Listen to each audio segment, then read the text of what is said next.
तो hello students, कैसे हैं आप सब। स्वागत है आपका शिवम नॉलेज टेम्पल में। आशा करता हूँ ठीक ही होंगे क्योंकि आप मेरे साथ कनेक्टेड है। राइट, चल। लास्ट हमने देखा था बेटा ऑटोट्रॉफिक न्यूट्रिशन। आज हम देखेंगे heterotrophic nutrition. What is the meaning of heterotrophic? Heterotrophic का मतलब ये होता है बेटा कि कोई भी ऑर्गेनिज्म, लिविंग ऑर्गेनिज्म दूसरे पे डिपेंडेंट है फूड के लिए, उसको बोलते हैं हेटेरोट्रॉफिक। जो न्यूट्रिशन वो लेगा कोई भी ऑर्गेनिज्म, वो दूसरे ऑर्गेनिज्म पे डिपेंडेंट है अपने न्यूट्रिशन के लिए, ठीक है, अपने फूड के लिए, जिसको बोलेंगे हम हेटेरोट्रॉफिक न्यूट्रिशन। और जो ऑर्गेनिज्म है उसको बोलेंगे हम हेटेरोट्रॉफिक ऑर्गेनिज्म। ओके, चलिए बात करेंगे आगे थोड़ा डिटेल में। What is the heterotrophic nutrition exactly means? बेटा एवरी ऑर्गेनिज्म, क्या लिखा है इधर देखो, every organism is adapted to its environment. मतलब कि ये जो एनवायरमेंट है उससे तालमेल मिलाता है। कोई भी ऑर्गेनिज्म होता है बेटा वो अपने एनवायरमेंट से तालमेल मिलाकर ही चलता है। अगर एनवायरमेंट के साथ वो अपनी नहीं बना पाया, ठीक है, तो वो जिंदा नहीं रहेगा। समझ में आ रही है बात? अब देखो, mode of nutrition depends on type of food available. मैंने बोला कि एनवायरनमेंट के साथ तालमेल मिला करके ऑर्गेनिज्म को चलना पड़ता है, चलना होता है, ठीक है। तो उसके आसपास जहां वो रहता है उसके आसपास क्या फूड अवेलेबल है, क्या क्या फूड अवेलेबल है। जैसे कि साउथ इंडिया में ज्यादातर लोग जो है वो नॉन वेजिटेरियन होते हैं। वो इसीलिए क्योंकि आसपास जो है वो समुद्र है। क्या है? समुद्र है। तो समुद्र इलाके में नॉन वेजिटेरियन फूड आसानी से मिल जाता है, इसीलिए वहां पे नॉन वेजिटेरियन ज्यादा दिखाई देते हैं। समझ में आ रही है बात? तो बेटा जहाँ पे जो भी फूड ज्यादा अवेलेबल होगा, ज्यादा क्वांटिटी में अवेलेबल होगा, वही ऑर्गेनिज्म वो लेता होगा। समझ में आ रही है? चलो, ये है टाइप ऑफ फूड अवेलेबल। कौन से टाइप का फूड अवेलेबल है, पहली बात ये। दूसरी बात, उसका न्यूट्रिशन कैसा होगा कि अवेलेबिलिटी ऑफ फूड, फूड कितना आसानी से मिल रहा है, ये एक है। दूसरा, कौन सा मोड है जो डिपेंडेंट है जिसपे, देखो मेथड ऑफ ऑब्टेनिंग फूड। क्या है? Method of obtaining food. कोई बेटा कोई ऑर्गेनिज्म होगा जो दूसरे को शिकार करके अपना न्यूट्रिशन जो है वो लेता होगा। कोई ऑर्गेनिज्म होगा जो बेटा दूसरे ऑर्गेनिज्म पर डिपेंडेंट होगा पूरी तरीके से, जिसको बस हम वेजिटेरियन ऑर्गेनिज्म बोलते हैं। जैसे प्लांट्स कोई खा रहा है, ओके। जैसे कि ये देखो इधर डियर जो है, मैंने जीआईएफ में क्या बताया है, डियर बताया है। तो डियर जो है वो क्या खा रहा है बेटा, ये घास फूस खा रहा है। क्या खा रहा है? ये घास फूस खा रहा है, ठीक है। तो ये जो घास फूस है वो वेजिटेरियन में आता है। तो एक ऑर्गेनिज्म दूसरे लिविंग ऑर्गेनिज्म, जैसे कि ये एक घास है, तो ये घास भी एक लिविंग ऑर्गेनिज्म है, ठीक है, लिविंग प्लांट है, उस पर डिपेंडेंट है, ठीक है। क्यों? जो जहां पे डियर रहते हैं उसके आसपास घास फूस बड़े आसानी से मिल जाता है, प्लांट्स बड़े आसानी से मिल जाते हैं, ओके। तो बेटा इसीलिए वो घास फूस खा सकते हैं। तो मेथड क्या है ऑब्टेनिंग फूड, फूड लेने की मेथड क्या है, वो भी डिपेंड करता है कि उसका न्यूट्रिशन का मोड, मतलब कि कौन से तरीके से वो ऑर्गेनिज्म न्यूट्रिशन लेगा, उस पर वो डिपेंड करेगा पूरी तरीके से। समझ में आ रही है बात? चलो, फूड सोर्स में भी देखो, फूड का सोर्स जो है, एक तो पहले स्टेशनरी सोर्स हो सकता है। स्टेशनरी सोर्स मतलब जो आसानी से हमको मिल जाए, जो कहीं पे खुद पता मत करे, नहीं करे, मतलब कि कोई दौड़ेगा नहीं, घास जहाँ है वहां ही रहेगी। ऐसा तो नहीं है कि घास जो है वो अपने आप पे आपको प्रोटेक्ट करेगी, अरे मैं तेरे को नहीं खाने दूंगी, अरे मैं तेरे को नहीं खाने दूंगी, ऐसा तो नहीं है। तो एक है स्टेशनरी जो अपनी जगह पे ही रहेगी। तो ऐसा हो गया एक सोर्स ग्रास, ठीक है, घास। तो ये जो घास फूस है वो बड़ी आसानी से डियर है, प्लांट्स है वो बड़ी आसानी से हम कंज्यूम कर लेते हैं। और एक हो गया सोर्स मोबाइल। अब जैसे कि कोई शेर है, कोई शेर आया तो डियर जो है उसका शिकार करेगा। शेर जो है वो क्या करेगा? डियर का शिकार करेगा। एक हरण होता है उसका वो शिकार करता है, ओके। तो ये तो मोबाइल है, जो हिलडुल सकता है, दौड़ सकता है, अपनी जान बचा सकता है, तो ये तो मोबाइल है। तो बेटा जो भी ऑर्गेनिज्म मोबाइल है वो भी एक सोर्स हो सकता है अपने न्यूट्रिशन का, ओके, तो उसका मतलब ये नहीं है क्या हम डियर खा सकते हैं, क्या हम नॉन वेजिटेरियन रह सकते हैं, नहीं बेटा। अगर आप नॉन वेजिटेरियन हो तो आप इंसान ही नहीं, आप दूसरे को मार करके खा रहे हो और हिंसा कर रहे हो, ये बात होती है बेटा, ठीक है। तो प्लीज कोशिश करें कि वेजिटेरियन, अगर आप नॉन वेजिटेरियन है तो वेजिटेरियन में शिफ्ट हो जाए, ओके, तो ही आप इंसान कहलाने लायक होते हो बेटा। समझ में आ रही है ये बात? चलो आगे बढ़ो। हिट्रोट्रोफिक न्यूट्रिशन समझ में आया। अब एक और अनोखी बात है बेटा जो हिट्रोट्रोफिक न्यूट्रिशन में आपको समझने लायक है। क्या है? Different organisms have different nutritive apparatus, कि अलग अलग ऑर्गेनिज्म जो होते हैं उसका न्यूट्रिशन जो है वो अलग अलग रहता है। जैसे कि काउ और लायन, काउ है और एक लायन है, एक गाय है सीधी सिंपल एकदम बढ़िया, ठीक है, और एक लायन है, हैव डिफरेंट फीडिंग स्ट्रक्चर। अब जो काउ है वो क्या खाएगी, वो प्लांट पे डिपेंडेंट होगी क्योंकि वो हर्बीवर्स है, ओके, और जो लायन है वो क्या खाएगा, वो दूसरे ऑर्गेनिज्म को शिकार करके खाएगा क्योंकि वो कार्निवरस है, ठीक है। तो there are different strategies of taking in food, ये जो फूड लेने की स्ट्रेटेजी है वो अलग अलग ऑर्गेनिज्म की अलग अलग रहती है, okay. So some organism digest food outside the body, okay, कोई ऑर्गेनिज्म जो होते हैं वो बॉडी के बाहर भी फूड को डाइजेस्ट कर लेते हैं, ठीक है। Such organism absorb digested food later. अब जैसे कि देखो इधर एक मैंने क्या दिखाया है, एक ब्रेड दिखाई है, पाव जिसको आप बोलते हो हिंदी में, ठीक है। तो एक पाव मैंने दिखाया है, ये पाव जो है बेटा उसमें क्या रहता है कि उसमें जो भी जो यीस्ट है, क्या है, यीस्ट, इसके ऊपर यीस्ट रहेगा। वो क्या करेगा बेटा, वो जो पाव है उसके ऊपर, मतलब कि जो उसकी बॉडी है उसके बाहर जो है वो फर्मेंटेशन करवाएगा, एक रिएक्शन करवाएगा और अपने फूड को डाइजेस्ट करवाएगा, और जो डाइजेस्टेड फूड है उसको फिर वो एब्जॉर्ब करेगा। ये यीस्ट है, ब्रेड मोल्ड है, ब्रेड में जो मोल्ड पाई जाती है, ठीक है, फिर मशरूम्स है, ये सारे क्या करते हैं, ये करते हैं कि अपने शरीर के बाहर, मतलब कि अपने अस्तित्व के बाहर जो है वो फूड को डाइजेस्ट करवाते हैं एक एंजाइम छोड़ करके, ठीक है, एक केमिकल छोड़ करके बाहर डाइजेशन हो जाएगा, डाइजेशन बाहर हो गया, अब वो उसको एब्जॉर्ब कर लेंगे बेटा। समझ में आ रही है बात? ये जो है एग्जाम्पल्स है एक्सटर्नल डाइजेशन वाले ऑर्गेनिजम्स के, जो ऑर्गेनिज्म एक्सटर्नल डाइजेशन करवाते हैं, ठीक है, अपनी बॉडी के बाहर, अपने अस्तित्व के बाहर डाइजेशन करवाते हैं बेटा, ये सारे ऑर्गेनिजम्स वे हैं जो आपको याद रखने हैं, ओके। चलो आगे बढ़ो बेटा। देखो इतनी अच्छी जीआईएफ बेटा कहीं पे नहीं मिलेगी, शिवम्स नॉलेज टेम्पल में ही मिलेगी बेटा।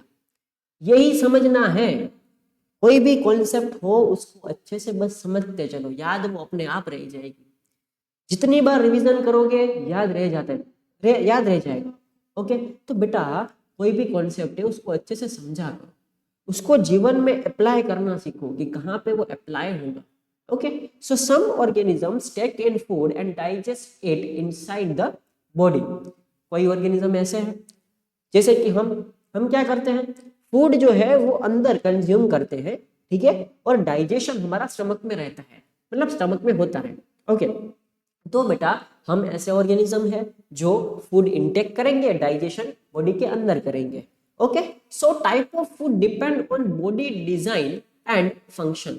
अब देखो हमारी बॉडी कैसे काम कर रही है, क्या हमारे पास ऐसा ऑर्गेन है कि हम फूड को डाइजेस्ट कर पाए, क्या हमारे पास ऐसा केमिकल्स है, क्या हमारे पास ऐसे एंजाइम्स है कि हम अपने फूड जो हम ले रहे हैं बाहर से क्या उसको डाइजेशन कर पाए, डाइजेस्ट कर पाए? तो बेटा हाँ हमारे पास है। अगर ऐसे ऑर्गेनिज्म है जिसके पास खुद को फूड जो है जो हम ले रहे हैं उसका डाइजेशन करने में सक्षम हो, ऐसे केमिकल्स हैं, ऐसे ऑर्गेन्स है, अगर ऐसा है कुछ, तो बेटा वो फूड जो है वो बाहर डाइजेस्ट नहीं कर पाएगा, वो फूड अंदर ले लेगा और डाइजेशन इनसाइड द बॉडी होगा। तो मतलब न्यूट्रिशन जो है वो बाहर के एनवायरनमेंट पे भी डिपेंड करता है, फूड की अवेलेबिलिटी पर भी डिपेंड करता है, ठीक है, और जो ऑर्गेनिज्म की बॉडी है उस पे भी बहुत हद तक डिपेंड करता है, ओके। तो हम बॉडी को, एनवायरनमेंट को समझेंगे तो न्यूट्रिशन को भी अपने आप समझ पाएंगे, okay. So some organisms obtain food without killing the host, मतलब कि कोई ऑर्गेनिज्म बेटा ऐसे होते हैं कि जिसके अंदर वो जाएंगे, होस्ट को नुकसान नहीं पहुंचाएंगे, ठीक है, और अपना फूड भी ले लेंगे। ऐसे भी ऑर्गेनिज्म होते हैं, जिसको बोलते हैं पैरासाइटिक न्यूट्रिशन। क्या बोलेंगे? Parasitic nutrition. जो होस्ट को, मतलब कि जिसके अंदर जो ऑर्गेनिज्म रह रहा है, उसको कुछ भी नुकसान नहीं पहुंचाएगा, उससे बस वो न्यूट्रिशन लेगा। क्या लेगा? न्यूट्रिशन लेगा, ठीक है। जैसे कि पैरासाइट क्या क्या हो सकता है? पैरासाइट जो है वो कस्क्यूटा हो सकती है, जिसको अमेरबेल बोलते हैं। आप फोटो जो है वो गूगल में देख सकते हो।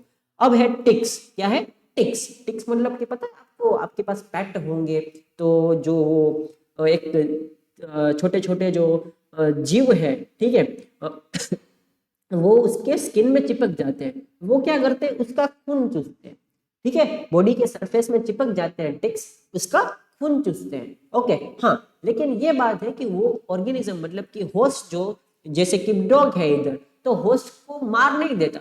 ये जो टिक्स है वो होस्ट को नहीं मारेगा, ओके, और अपना न्यूट्रिशन भी ले लेगा, राइट। अब है लाइस। ये भी एक ऑर्गेनिज्म है, इसको भी देखो। फिर है लीचेस। बेटा ये देखो, ये जो जीआईएफ है ना, इसमें जो ये इसके पीछे चिपक गया है, ये इसके पीछे जो चिपक गया है ना, ये है लीच। लीच क्या करती है? बॉडी के सरफेस में चिपक जाती है और वो जो ब्लड है उसको एब्जॉर्ब करती है, ठीक है, उसको सक कर लेती है। तो बेटा लीच है, वो कभी भी चिपक जाए तो टेंशन मत लो, बस उसके बेटा निकालने के कोई ट्रिक्स होती है, ओके, उसको बस ट्रिक को देखो, समझो और उसको फिर निकालो, ओके। उसको बहुत आपको पैनिक नहीं करना है, राइट। तो लीचीज जो है वो क्या करती है? होस्ट को, मतलब को हमको मार नहीं देगी। वो क्या करेगी? वो अपना बस खून चूसेगी। हाँ, दर्द होता है, मानता हूँ दर्द होता है, लेकिन बेटा मरते नहीं है, ओके। तो होस्ट को नुकसान नहीं पहुंचाएगी, वो बस अपना न्यूट्रिशन लेगी, राइट। और वैसे ही टॉप टैपवर्म्स होती है। टैपवर्म्स क्या करते हैं? अपने स्टमक में, अपने इंटेस्टाइन में चली जाती है, न्यूट्रिशन वहां से एब्जॉर्ब कर लेती है, ठीक है। और बेटा अपने, मतलब कि कोई भी ऑर्गेनिज्म के स्टमक में या इंटेस्टाइन में चली जाती है, वहां से न्यूट्रिशन एब्जॉर्ब कर लेती है, लेकिन हम मरते नहीं। ऑर्गेनिज्म जो है वो मरते नहीं, उसका नुकसान नहीं होता कुछ, राइट। हाँ, दर्द जरूर होगा, डिजीज जरूर होगा, लेकिन मरेंगे नहीं, राइट।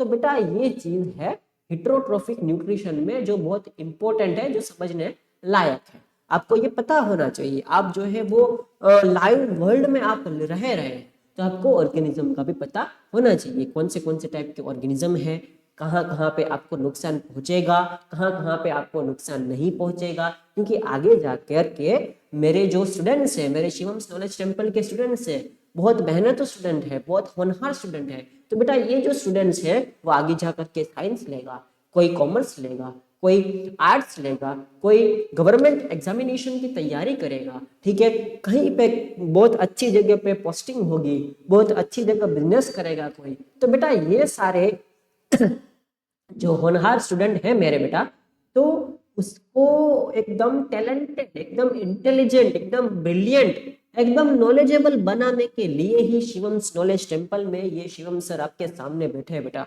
आप जुड़ जाइए, पूरा साइंस का कोर्स मैं आपको करवाऊंगा। पूरा साइंस का कोर्स बोर्ड के पहले खत्म होगा, आई प्रॉमिस दैट, राइट। पूरा साइंस का कोर्स भी करवाऊंगा, पास्ट ईयर के क्वेश्चंस भी हम लास्ट 10 डेज में करेंगे, ठीक है। जब बोर्ड होगा ना उसके 10 डेज पहले, 10 दिन पहले से हम पास्ट ईयर के क्वेश्चन भी करेंगे बेटा। हर एक क्वेश्चन हम बड़े बारीकी से, बड़ी अंडरस्टैंडिंग से सॉल्व करेंगे बेटा, ठीक है। तो ये भी ध्यान में रखो, मेरे साथ जुड़ जाओ अगर साइंस का कोर्स करना है पूरा बोर्ड के पहले, राइट। जुड़ जाओ मेरे साथ, साइंस का कोर्स हम दोनों साथ में मिलके पूरा करेंगे, और बहुत अच्छे से, बहुत डिटेल में, और एकदम बढ़िया से एग्जाम पॉइंट ऑफ व्यू से क्वेश्चंस भी मैं आपको करवाऊंगा, ओके। चलिए आगे बढ़ते हैं बेटा। इसको बोलते हैं लीचिस। क्या बोलेंगे इसको क्या बोलेंगे? लीचिस बोलेंगे, ओके। चलिए आगे बढ़ता हूं मैं। Now how do organisms obtain their nutrition? ये जो न्यूट्रिशन है, जो ऑर्गेनिज्म ऑब्टेन करते हैं, कैसे करते हैं सर? देख दो, ध्यान से देख लो, एक बार ध्यान से समझ लो। पूरे लाइफ में कभी भी पढ़ना नहीं पड़ेगा अगर ये समझ लोगे ना एक बारी तो, right. So digestive system very among organism, मतलब अलग अलग ऑर्गेनिज्म में अलग अलग डाइजेस्टिव सिस्टम रहती है। डिपेंड करता है, मैंने बोला कि भाई फूड जो है वो कौन से टाइप का मिल रहा है आसपास से, मेथड, फीडिंग की मेथड जो है वो कैसी है, ठीक है। तो ये सारे मेथड्स और टाइप ऑफ फूड पे डिपेंड करेगा कि उसके डाइजेस्टिव सिस्टम ऑर्गेनिज्म की कैसी रहेगी, कैसे वो न्यूट्रिशन को ऑब्टेन करेगा, कैसे वो न्यूट्रिशन को अंदर लेगा अपने रेस्पिरेशन के लिए, अपने मेटाबॉलिज्म के लिए, और बहुत सारे फंक्शंस, बॉडी के फिजियोलॉजिकल फंक्शंस को मेंटेन करने के लिए क्या क्या वो करेगा न्यूट्रिशन जो है, क्या क्या ऑर्गेनिज्म करेगा वो न्यूट्रिशन लेने के लिए। ओके, तो बेटा अगर हम देखें कि यूनिसेल्युलर ऑर्गेनिज्म में, जैसे कि कोई एक सेल वाला ऑर्गेनिज्म है, यूनिसेल्युलर ऑर्गेनिज्म है, तो वहां पे क्या होगा कि फूड जो है वो पूरे एंटायर सरफेस से इनहेल होगा। इनहेल मतलब कि समझ लो कि एक फूड, देखो इधर है ना बेटा अमीबा है, क्या है, अमीबा है। ओके, तो इसमें देखो क्या हो रहा है, ये जो फूड है वो एग्जैक्टली ये पहले कहाँ था, बाहर था। ओके, उसके स्यूडोपोडियास मतलब कि उसकी सरफेस से एक सरफेस जो है वो निकल रहा है, पूरे सरफेस एरिया को यूज करके ये पूरा हो गया इधर पैक हो गया। देखो ये फूड अंदर जो है इसने ले लिया, मतलब कि फूड जो है वो पूरे एंटायर सरफेस की मदद से, उसके ऑर्गेनिज्म के एंटायर सरफेस की मदद से ये फूड जो है वो एब्जॉर्ब कर रहा है इधर, राइट। तो ये भी बेटा यूनिसेल्युलर ऑर्गेनिज्म है, वो न्यूट्रिशन ऐसे लेता है, ये आपको समझना है, याद भी रखना है। Okay, so unicellular organism, in unicellular organisms food is taken in by the entire surface, पूरे सरफेस की मदद से ये फूड जो है वो इनटेक करेगा, उसका न्यूट्रिशन वो ऐसे हासिल करेगा, राइट। अब देखो अगर समझ लो कि सेल्यूलर कॉम्प्लेक्सिटी बढ़ गई, कोई मल्टी सेल्यूलर ऑर्गेनिज्म है, तो वो क्या करेगा सर, तो different body parts perform specific functions, अलग अलग बॉडी पार्ट है वो एक स्पेसिफिक फंक्शंस उसके करेंगे, ठीक है। जैसे कि स्टमक है वो कहाँ क्या करेगा, डाइजेशन करेगा, इंटेस्टाइन है क्या करेगी, एब्जॉर्प्शन करेगी, ठीक है, ये सब है। तो अलग अलग बॉडी पार्ट्स जो है, अलग अलग बॉडी के ऑर्गन्स है, वो उसके स्पेसिफिक फंक्शंस जो है वो करवाएगी, राइट। तो वो किसमें होगा, वे होगा कॉम्प्लेक्सिटी बढ़ने से ऑर्गन और सिस्टम्स में अंतर आ गया। कॉम्प्लेक्सिटी नहीं थी, यूनिसेल्युलर ऑर्गेनिज्म था, तो पूरा सरफेस यूज हो रहा था एब्जॉर्प्शन में, राइट, न्यूट्रिशन के ऑब्टेन होने में, न्यूट्रिशन के लेने में। इतना समझ आया बेटा? अगर समझ में आया हो तो कमेंट में यस लिख दो, अगर समझ में आया हो तो कमेंट में यस लिख दो बेटा, yes we understood so, right. अब मैं थोड़ा आगे बढ़ूंगा बेटा। So nutrition in human organisms, nutrition in human beings. आप ह्यूमन बींग हो? हाँ हाँ है ना सर, हम तो ह्यूमन बींग है, हम थोड़ी जानवर है। बेटा एक बात बता दूं आप, each and every human being is an animal, सारे ह्यूमन बींग है वो एनिमल ही है बेटा, ठीक है। हाँ ये बात जरूर है, ह्यूमन बींग जो है वो पढ़ाई करता है, कॉन्शियसनेस, अपना कॉन्शियसनेस है, अपनी चेतना है, ठीक है, उसको बढ़ाता है, उसको और ऊंचा कर ले जाता है, तभी वो ह्यूमन बींग बनता है। बाकी जब हम जन्मेंगे, जब हम पैदा होंगे, तब बेटा हम क्या होंगे, एनिमल ही होंगे। हमको ह्यूमन बींग कौन बनाएगा, हमको ह्यूमन बींग एक एजुकेशन सिस्टम, मतलब कि एजुकेशन, नॉलेज, ये बनाएगा। तभी तो मेरा नाम जो कोचिंग इंस्टीट्यूट है मेरा, उसका नाम क्या है, नॉलेज टेम्पल। नॉलेज टेम्पल, ज्ञान का मंदिर है बेटा, ये क्या है, ज्ञान का मंदिर है। सो न्यूट्रिशन ह्यूमन बींग कैसे लेंगे, आप अपना फूड जो है वो बाहर से इंटेक करते हो, आप अपना फूड खुद तो नहीं बनाते, बाहर से इंटेक करते हो। हम फोटोसिंथेसिस तो करना जानते नहीं, क्यों, हमारे पास क्लोरोफिल है नहीं। ओके, जो जिसके पास, जो ऑर्गेनिज्म के पास क्लोरोफिल नहीं है, जो ऑर्गेनिज्म के पास फोटोसिंथेसिस करने की कोई ताकत नहीं है, ठीक है, तो वो क्या करेगा, बाहर से फूड इंटेक करेगा, right. So human digestive system consist of alimentary canal, पूरी माउथ से लेकर के एनस तक क्या होगी, पूरी एलिमेंट्री कैनाल होगी, राइट। ये एक ट्यूबुलर लाइक स्ट्रक्चर है जो माउथ से लेकर के एनस तक जाएगा। ओके, इसमें अलग अलग ऑर्गेन्स होंगे जो डाइजेशन में भी हेल्प करेंगे, right. So it is a long tube, मैंने क्या बोला था, ट्यूबुलर लाइक स्ट्रक्चर है ना, बहुत लंबी ट्यूब है बेटा, कहां से कहां तक, माउथ टू एनस, कहां से, माउथ टू एनस। इधर देखो ये रहा माउथ जहां से फूड इंटेक हो रहा है, राइट, और नीचे जो है ये रहा एनस, ये जो इधर इतना दिख रहा है ना, ये है एनस। एनस जो है वहां से आप जो स्टूल पास करते हो ना, राइट, वहां पे एनस होता है आपका। तो माउथ से लेकर के एनस तक क्या है, एलिमेंट्री कैनाल है। क्या है बेटा, एलिमेंट्री कैनाल है। Okay, so different regions perform different functions. अलग अलग रीजन है, अलग अलग ऑर्गेन है, वो बेटा अलग अलग फंक्शन जो है वो परफॉर्म करेंगे। क्या क्या, कैसे, चलो देखते हैं। अब ये डाइजेस्टिव सिस्टम जो है मैं एक एक्टिविटी से आपको समझाऊंगा। क्या करना है, देखो ये जो अंदर अंदर ये देखो, ये जो दिख रहा है ना, ये सब दिख रहा है ना, ये देखो उछल रहा है, बहुत उछल कूद कर रहा है, ये बेटा है सलाइवा। क्या है, सलाइवा, जिसको हम थूक बोलते हैं। क्या बोलते हैं, थूक बोलते हैं बेटा। अब देखो, action of saliva on starch. क्या है, स्टार्च। स्टार्च जो फूड आप इंटेक करते हो बेटा, वो आप स्टार्च इंटेक करते हो, राइट। और सलाइवा जो है वो स्टार्च पे कैसे एक्ट करता है, ये आपको देखना है। तो आपको क्या लेनी है, टेस्ट ट्यूब्स लेनी है। Take 1 ml starch solution 1% in 2 test tubes. 2 test tube लो, टेस्ट ट्यूब ए और टेस्ट ट्यूब बी। ओके, तो बेटा एक समझ लो कि ये एक टेस्ट ट्यूब है, तो ऐसी 2 टेस्ट ट्यूब है, राइट। तो 2 टेस्ट ट्यूब में आपको क्या करना है, ए और बी नाम दे देना है, ठीक है। फिर 1 ml स्टार्च का सॉल्यूशन लेना है दोनों टेस्ट ट्यूब में। 1 ml स्टार्च का सॉल्यूशन लेना है, कहाँ पे, दोनों टेस्ट ट्यूब में। दोनों टेस्ट ट्यूब में 1 ml स्टार्च का सॉल्यूशन लिया।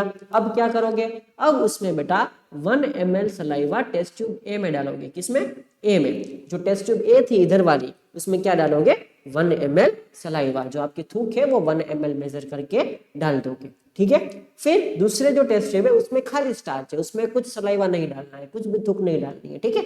अब देखो, leave both test tubes for 20 to 30 minutes. अब 20 से 30 मिनट तक दोनों टेस्ट ट्यूब को आपको रख देना है टेस्ट ट्यूब होल्डर में, ठीक है। So add dilute iodine solution to both test tubes. 20 से 30 मिनट के बाद दोनों टेस्ट ट्यूब में क्या लिखना, क्या करना है बेटा, ये जो आयोडीन का सॉल्यूशन है, आई का सॉल्यूशन डाइल्यूट होना चाहिए, ठीक है। दोनों टेस्ट ट्यूब में आपको डाल देना है, ठीक है। थोड़ा थोड़ा आयोडीन सॉल्यूशन आपको डाल देना है दोनों टेस्ट ट्यूब में।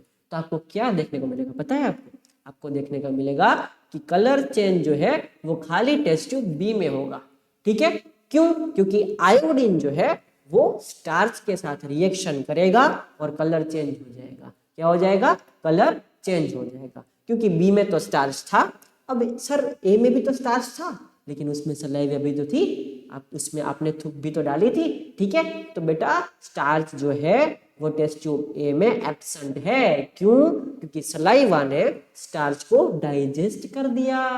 सलाइवा ने क्या कर दिया, टेस्ट ट्यूब ए में क्या था, 2 चीजें थी, एक थी सलाइवा, एक थी स्टार्च। तो स्टार्च को सलाइवा ने डाइजेस्ट कर दिया, मतलब फूड को, न्यूट्रिशन को सलाइवा ने क्या कर दिया, डाइजेस्ट कर दिया। और स्टार्च जो है वहां पे एब्सेंट है, स्टार्च जो है नहीं है आप बेटा, ठीक है। और ये सलाइवा ने क्या किया, स्टार्च को ब्रेक डाउन कर दिया, स्टार्च को तोड़ दिया बेटा, ठीक है। ये करा है, तो मतलब कि न्यूट्रिशन जो आप ले रहे हो, जो आप फूड ले रहे हो, उसका डाइजेशन कहाँ से चालू हो गया, कहाँ से शुरू हो गया बेटा, वो जो उसका डाइजेशन है वो शुरू हो गया माउथ से ही। इधर से ही बक्कल कैविटी जो है ना हमारी माउथ, उसके अंदर से ही बेटा डाइजेशन स्टार्ट हो गया, राइट। ऐसा नहीं है कि स्टमक में ही डाइजेशन होगा, नहीं, डाइजेशन स्टार्ट हो जाएगा माउथ से ही, आपके बक्कल कैविटी से ही, जहां पे सलाइवा प्रेजेंट होती है हमेशा, ठीक है। चलो, इतना समझ में आया हो तो बेटा कमेंट में यस सर लिख दो, ताकि मेरे को पता चले कि हाँ सर मेरे को समझ में आ रहा है। ओके, चलो। अब डाइजेशन इन माउथ। ये माउथ में सर कैसे डाइजेशन होगा, आपने बोल तो दिया कि माउथ में डाइजेशन शुरू हो जाएगा, कैसे होगा, ये इसमें क्या प्रोसेस चल रही है सर जिससे डाइजेशन होगा। देखो, food passes through the same digestive tract. जो भी फूड जो है आप अंदर डाल रहे हो माउथ में, वो एक सेम डाइजेस्टिव ट्रैक्ट से पास होगी, okay. So food must be crushed into small particles. ये जो आपके दांत है ना, ये जो व्हाइट कलर के दांत आपको दिखते हैं ना, आप आईने में दांत जो है दिखाते हो, जब हंसते हो तब भी दांत दिखाते हो, और जब खाते हो तब भी दांत दिखाते हो। तो मतलब कि ये जो टीथ है, दांत है, वो कहाँ पे यूज होगा? वो यूज होगा च्यूइंग में। आप वहां पे क्या करोगे? फूड को च्यू करोगे। फूड को च्यू करोगे आप अब जब फूड को च्यू करोगे बेटा, तो क्या होगा? फूड जो बड़ा था, इतना बड़ा जो फूड का पार्टिकल आपने डाला था बेटा, तो वो फूड जो है वो छोटे छोटे छोटे पार्टिकल्स में कन्वर्ट हो जाएगा।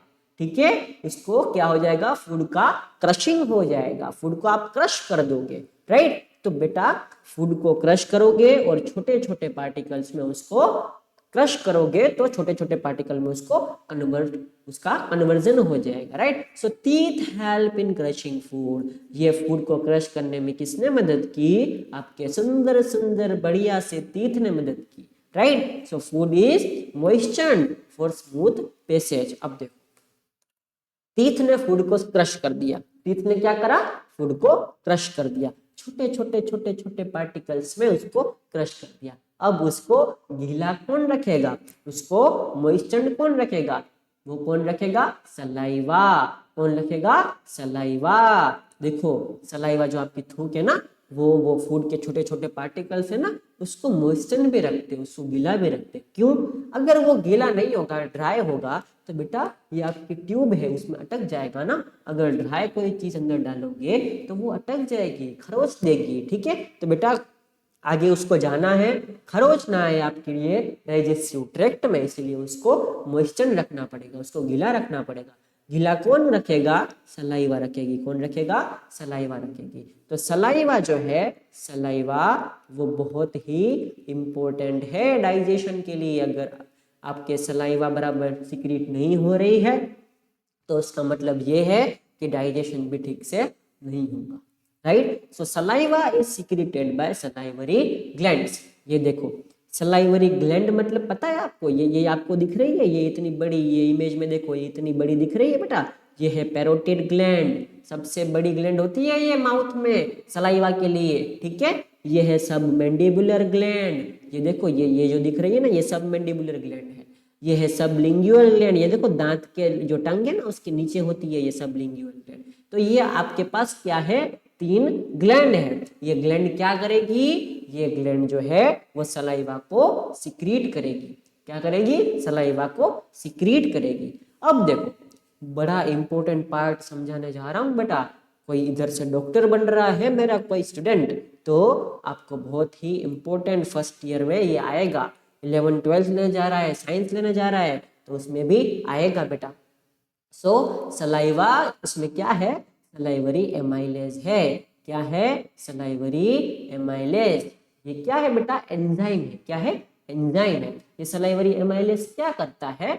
सलाइवरी एमाइलेज जो है वो स्टार्च गायब हो गया था ना, स्टार्च गायब हो गया था ना, वो स्टार्च को तोड़ने में मदद करता है। स्टार्च के टुकड़े टुकड़े टुकड़े करके रख देता है ये सलाइवरी एमाइलेज। ओके, तो देखो, salivary amylase breaks starch into simple sugar. जो भी छोटे छोटे सिंपल सिंपल सिंपल ग्लूकोज के तरह शुगर्स होते हैं ना, वो शुगर में वो कन्वर्ट कर देता है। क्या कर देता है? वो शुगर में वो कन्वर्ट कर देता है।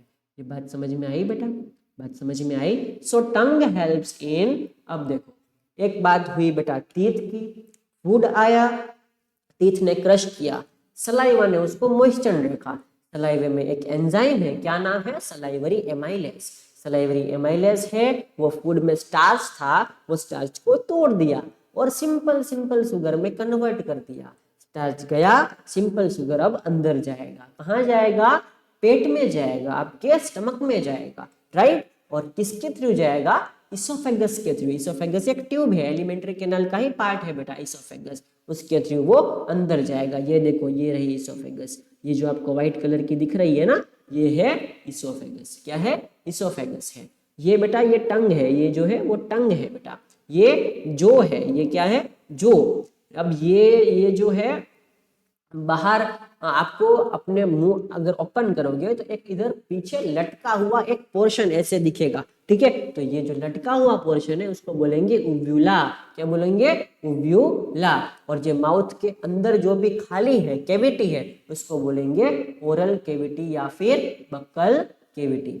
आप इतना याद रखो बेटा, अभी से अभी के लिए काफी है, इतना याद रखो, आप 10th के कोर्स के लिए इतना काफी, ठीक है। आगे और डिटेल में 11th 12th में पढ़ना, और डिटेल में जब आप डॉक्टर बनोगे, MBBS, BHMS, BAMS, ये सब जब डिग्रीज करोगे बेटा, ये सब आप मेडिकल फील्ड में आओगे तो उसको तो बहुत डिटेल में आगे पढ़ना है, ठीक है। लेकिन अभी तक के लिए इतना रखो। अब है टंग। क्या है? टंग है बेटा।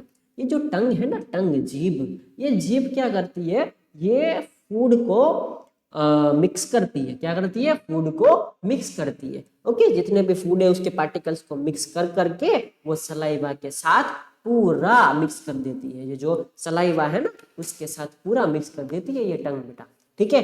टंग और क्या करती है? टंग बेटा जब च्यूइंग करते हैं ना, जब हम कुछ चीज को च्यू करते हैं ना, ठीक है, तब भी टंग काम आती है। जब हम किसी चीज को निगलते हैं ना, स्वेलो करते हैं, तब भी टंग काम आती है। मतलब टंग 3 चीजों में काम आई। पहला, फूड को मिक्स करने में, किसके साथ? सलाइवा के साथ, ठीक है। दूसरा, च्यूइंग में, ठीक है, च्यू जब करेंगे हम कोई भी फूड को तब भी टंग काम आएगी। तीसरा, स्वेलोइंग में, स्वेलोइंग में भी फूड को अंदर डाल रहे हो तो भी टंग काम आएगी, राइट। और टंग आपको वो तो पता ही है, टेस्ट के लिए भी काम आती है, और टंग जो है वो स्पीच के लिए भी काम आती है, राइट। ये भी आपको पता होना चाहिए। चलो मैं अभी आगे बढ़ता हूँ। अब एक बेटा बहुत बढ़िया टर्म अभी से आपको सिखाई जा रही है, ताकि आपको आगे मेडिकल फील्ड में या 11th साइंस में बड़ी आसानी से समझ में आए, राइट। अब बेटा ये देखो क्या हो रहा है, ये जो फूड है ना वो ओरल कैविटी है, उसके नीचे जो इसोफेगस है ना, ये है इसोफेगस। क्या है? इसोफेगस। ये जो इसोफेगस है ना बेटा, ये इसोफेगस से नीचे आ रहा है, देखो फूड, ये देखो, ये इधर से आ गया नीचे और स्टमक में चला गया, राइट। तो बेटा ये जो स्टमक में फूड पार्टिकल जा रहे हैं ना, उसके लिए क्या करना पड़ता है? इसोफेगस को और पूरे एलिमेंट्री कैनाल को, फूड को आगे बढ़ाने के लिए आपको ये जो मसल है, ये क्या है? इसके आसपास मस्कुलर स्ट्रक्चर होते हैं, वो मसल्स जो है वो कॉन्ट्रैक्ट होते रहते हैं, ठीक है। और वो कॉन्ट्रैक्शन के कारण फूड जो है उसको आगे धकेलते हैं। और ये जो मूवमेंट होती है ना, उसको बोलते हैं पेरिस्टालसिस। क्या बोलते हैं? पेरिस्टालसिस। पेरिस्टालसिस बेटा इतनी स्ट्रॉन्ग मस्कुलर कॉन्ट्रैक्शन और मूवमेंट है बेटा, जो अगर आपका ऊंधा पूरा उल्टा है ना, पूरा उल्टा लटकाया जाए ना, तो भी पेरिस्टालसिस सीधी ही होगी। आपको पूरा उल्टा करके खाना खिलाऊं ना मैं, तो भी बेटा वो स्टमक में ही पहुंचेगा। ऐसा नहीं है कि उल्टा करके खाना खिलाऊंगा तो ब्रेन पे पहुंच जाएगा, नहीं। Peristalsis is very much strong, ठीक है, बहुत स्ट्रॉन्ग कॉन्ट्रैक्शन होते हैं, राइट। चलो, food must move in a regulated manner. Regulated manner में फूड को मूव करना पड़ेगा। क्यों? उसको स्टमक तक ले जाना है, ना कि उसको ब्रेन तक ले जाना है। ओके, सो एलिमेंट्री कैनाल, जो पूरी कैनाल है, उसमें मसल्स की एक वॉल रहती है, एक दीवार रहती है, जिसको जो मस्कुलर वॉल है, जो मसल से बनी होती है, right. Right, so rhythmic contractions push food forward. या रिदमिक मतलब क्या सर? रिदमिक मतलब कि पर यूनिट टाइम में वो एकदम बढ़िया से जितनी कॉन्ट्रैक्शन होती है उतनी ही स्पीड में वो होगी, ठीक है। रिदमिक कॉन्ट्रैक्शन होगा, ठीक है, हर एक सेकंड में वो कॉन्ट्रैक्ट जैसे हो रहा है वैसे ही होगा, वो उसकी स्पीड चेंज नहीं करेगा कॉन्ट्रैक्शंस की। तो रिदमिक कॉन्ट्रैक्शन होगा जो फूड को आगे पहुंचाएगा, food forward, push food forward. So this movements are called peristalsis. ये जो मूवमेंट हो रही है उसको क्या बोलेंगे? पेरिस्टालसिस बोलेंगे। क्या बोलेंगे? पेरिस्टालसिस। चलो आगे बढ़ो बेटा, इतना समझ में आया? आया बेटा इतना समझ में? अब देखो बड़ा इंपॉर्टेंट टॉपिक शुरू करने जा रहा हूं बेटा, राइट।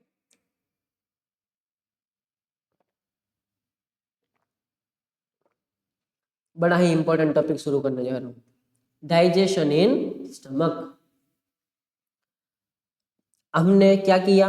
स्टार्च को तोड़ा, किसकी मदद से? सलाइवरी एमाइलेज की मदद से। इसमें तोड़ा, सिंपल शुगर में तोड़ा। अब वो सिंपल शुगर जो है वो ये जो इसोफेगस है ना, ये जो इसोफेगस है ना, उसके थ्रू वो जाएगा कहाँ पे? स्टमक में। ये देखो, ये पूरा स्टमक है, ये जो है ना ये पूरा स्टमक है, ठीक है। ये कहाँ पे जाएगा? स्टमक में जाएगा, राइट। अब ये स्टमक में कैसे डाइजेशन होगा अलग अलग फूड के पार्टिकल्स का? देखो, फूड मूव्स फ्रॉम माउथ, कहाँ पे? माउथ से स्टमक में। किसके द्वारा? इसोफेगस के द्वारा। देखो बीच में ये माउथ है, ये क्या है? माउथ है। ये क्या है? स्टमक है। बीच में क्या आ गया? इसोफेगस। तो इसोफेगस के द्वारा माउथ से लेकर के स्टमक में फूड पहुंचेगा, पहली बात। दूसरी बात क्या होगी बेटा? स्टमक जो है वो कैसा है? स्टमक का स्ट्रक्चर देखो, मस्क्यूलर है, उसके आसपास भी मसल की वॉल है पूरी। वो एक्सपांडेबल ऑर्गन है। क्या है? एक्सपांडेबल, मतलब कि वो अपने फूड के कंटेनर के हिसाब से वो बड़ा भी हो सकता है, छोटा भी हो सकता है। आपने देखा है ना कि आप जब ज्यादा खाना खा लेते हो तो स्टमक है इतना बड़ा फूल जाता है, राइट? तो बेटा ये जो स्टमक है वो एक्सपांडेबल है, वो एक्सपांड करेगा, फूलेगा, बड़ा होगा, राइट? क्यों? क्योंकि उसमें मसल्स है, राइट? इसमें क्या है? मसल्स है। अब देखो उसमें और क्या है? उसमें गैस्ट्रिक ग्लैंड्स भी है। क्या है? गैस्ट्रिक ग्लैंड्स भी है। अब ये गैस्ट्रिक ग्लैंड्स क्या है सर? जहां पे बेटा स्टमक की बात होगी वहां पे एक वर्ड याद रख लो, अपने दिमाग में एकदम कॉपी कर लो। क्या? गैस्ट्रिक। क्या है? गैस्ट्रिक।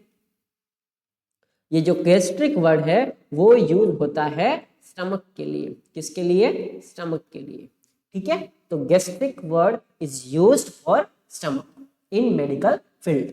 ओके, सो बेटा गैस्ट्रिक ग्लैंड है। ग्लैंड मतलब कि ऐसा एक बेटा ऐसे सेल्स होते हैं जो है, उसको ग्रुप ऑफ सेल्स होते हैं ऐसे, जो कुछ केमिकल, कुछ एंजाइम्स रिलीज करेंगे, राइट? कुछ एंजाइम्स रिलीज करेंगे। जैसे कि ये देखो, ये क्या क्या गैस्ट्रिक ग्लैंड सिक्रेट करेगी? एक तो हाइड्रोक्लोरिक एसिड जिसको बोलेंगे HCl।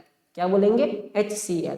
एक HCl रिलीज करेगी, सिक्रेट करेगी, फिर एक पेप्सिन सिक्रेट करेगी और एक म्यूकस सिक्रेट करेगी। मतलब कि गैस्ट्रिक ग्लैंड से स्टमक के आसपास जो है वो ग्रुप ऑफ सेल्स है, ग्लैंड्स है, वो तीन चीजें सिक्रेट करती है। क्या क्या? एक तो HCl हाइड्रोक्लोरिक एसिड, दूसरा पेप्सिन और तीसरा म्यूकस। अब ये तीनों क्या काम आएंगे ये देखो।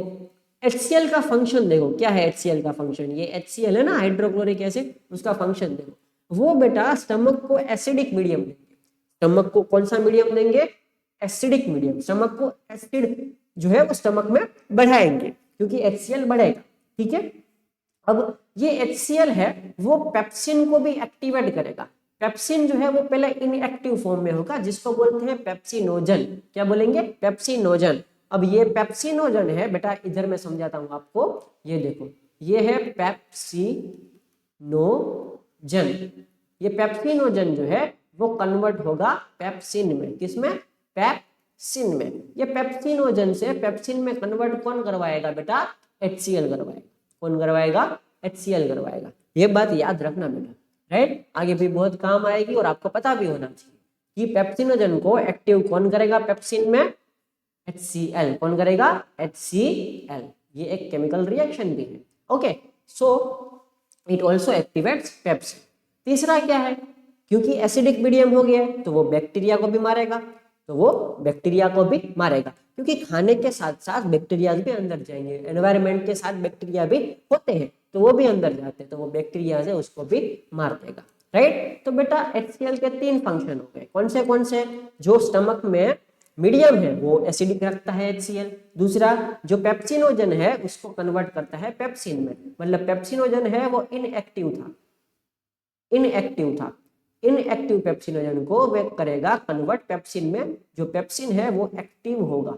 ओके, अब वो एक्ट करने लायक हो जाएगा। और तीसरा फंक्शन क्या है? कि बैक्टीरिया को मार देगा। क्यों? क्योंकि एसिडिक मीडियम प्रोवाइड करेगा इसलिए, राइट? अब देखो, अब सर ये पेप्सिन को हमने एक्टिव तो कर दिया, अब ये पेप्सिन क्या करेगा सर? अब देखो, पेप्सिन है ना बेटा, पेप्सिन वो जो हम प्रोटीन्स खाते हैं ना, प्रोटीन्स, उसको डाइजेस्ट करेगा। ये पेप्सिन जो है वो ऐसा एंजाइम है जो प्रोटीन को भी डाइजेस्ट कर देता है, प्रोटीन को भी तोड़ देता है, ठीक है? और तीसरी बात थी म्यूकस। उसमें गैस्ट्रिक ग्लैंड जो है वो म्यूकस भी सिक्रेट करता था। अब ये जो म्यूकस है ना, क्योंकि स्टमक जो है वो एसिडिक है, उसका मीडियम एसिडिक है, तो स्टमक के लाइनिंग में बहुत सारे सेल्स होते हैं। तो जो जब एसिडिटी बढ़ती है ना तो सेल्स डैमेज हो जाते हैं। तो ये म्यूकस क्या करेगा? ये जो सेल्स है उसको प्रोटेक्ट करेगा, राइट? म्यूकस क्या करेगा? सेल्स को प्रोटेक्ट करेगा। Right. So it protect stomach lining from acid, acid से प्रोटेक्ट करेगा और सेल को मरने नहीं देगा। म्यूकस मतलब कि एक एकदम वो चिकना होता है ना पूरा, राइट, वो म्यूकस होता है। जैसे कि आपको कफ हो जाता है, कफ बाहर निकलता है, वो कैसा होता है, चिपचिपा होता है, राइट, उसको ये म्यूकस बोलते हैं। उसको क्या बोलेंगे, म्यूकस बोलेंगे। वैसे ही म्यूकस जो है वो स्टमक में सीक्रेट होगा स्टमक की लाइनिंग को बचाने के लिए, राइट, उसके सेल्स को बचाने के लिए। किससे, एसिडिटी से। किससे, एसिडिटी से, राइट। सो एक्सेस एसिड कॉज एसिडिटी। अगर एसिड जो है वो स्टमक में ज्यादा बन गया, राइट, तो उसको क्या हो जाएगी, एसिडिटी हो जाएगी। तभी हम इनो पीते हैं ना। इनो क्या है, वो हमारे स्टमक को न्यूट्रलाइज कर देता है, वो हमारे स्टमक को न्यूट्रलाइज कर देता है, राइट। तो वही इनो काम करता है। अगर एसिड बढ़ जाएगा तो एसिडिटी हो जाएगी, राइट। अब एक लास्ट बात देखो, समझ लो। Sphincter muscle controls food release into small intestine. अब ये है, समझ लो, ये है स्टमक, राइट। अब ये स्टमक में है ना एक मसल होगा, क्या होगा, इधर देखो एक मस्क्यूलर, समझ लो, ये मस्क्यूलर एक स्फिंक्टर है। ये क्या है, स्फिंक्टर है। क्या है, स्फिंक्टर। अब ये स्फिंक्टर क्या करेगा, ये स्फिंक्टर जो है, ये जो स्फिंक्टर है वो क्या करेगा कि ये है ना एक, समझ लो कि द्वार जैसा काम करता है, ठीक है, गेट जैसा काम करता है। स्फिंक्टर ना वो कंट्रोल करेगा कि फूड जो है वो कब स्मॉल इंटेस्टाइन में रिलीज होना है। जब डाइजेशन हो जाता है ना स्टमक में, 3 से 4 घंटे फूड रहता है स्टमक में, डाइजेशन हो जाता है स्टमक में, तब उसको आगे धकेला जाता है। कहाँ पे, स्मॉल इंटेस्टाइन में। कहाँ पे, स्मॉल, ये जो आपको ट्यूब दिख रही है ना, ये स्मॉल इंटेस्टाइन है। ये इतनी लंबी ये जो ट्यूब जा रही है ना, ये स्मॉल इंटेस्टाइन है बेटा। तो ये स्मॉल इंटेस्टाइन में फूड को धकेलता है। कौन धकेलेगा, गेट खुलेगा, ये स्फिंक्टर खुलेगा, मसल जो है वो ओपन होगी, ठीक है, मसल ओपन होगी और फूड जो है वो आएगा, राइट। ये स्फिंक्टर ओपन होगा, ओके। सो स्फिंक्टर मसल जो है वो कंट्रोल करता है फूड को स्मॉल इंटेस्टाइन में रिलीज करने के लिए, राइट। चलो, इतनी बात पता चली। स्टमक में इतना इतना होता है और स्टमक के बाद में एक गेट भी है स्मॉल इंटेस्टाइन में जाने के लिए, जिसको बोलेंगे स्फिंक्टर। क्या बोलेंगे, स्फिंक्टर, ओके। अब है स्मॉल इंटेस्टाइन।